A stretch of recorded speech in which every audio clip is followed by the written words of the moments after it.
Sports.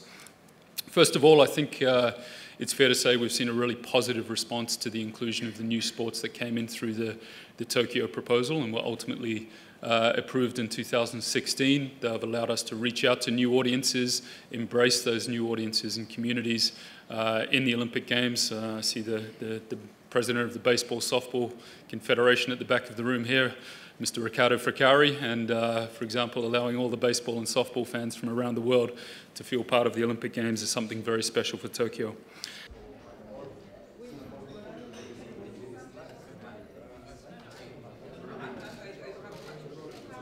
The executive board decided that the athletes in any new sports proposed by Paris, which were ultimately approved by the IOC session, would be included inside that framework of the approximately 10,500 athletes. So that's a change from the position we had in Tokyo. Any athletes in new sports proposed and ultimately approved will be considered inside that framework of 10,500 athletes for Paris.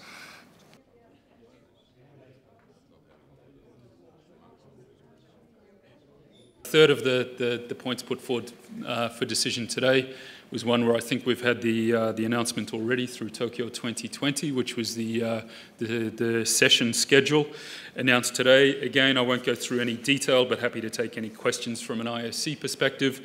The key principles that were considered were obviously the athlete experience, including distances traveling to and from competition, the heat and humidity of the host country and host city at the time of the Games, and you'll see some of the early starts in the road events in particular to protect that athlete experience. The rules and regulations of the respective sports, obviously the attractiveness and popularity in Japan, but at the same time balancing the global audience for the Games in terms of the global broadcast audience and really trying to make some advances on gender equality in that regard.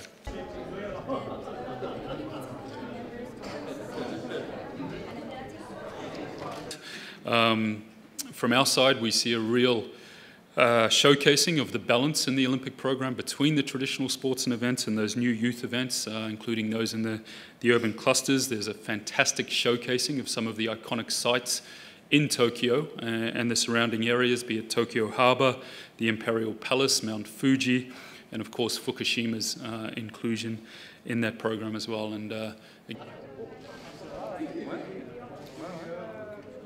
from our side, the e-sport community is a huge global youth-dominated demographic, which is obviously a key demographic for us.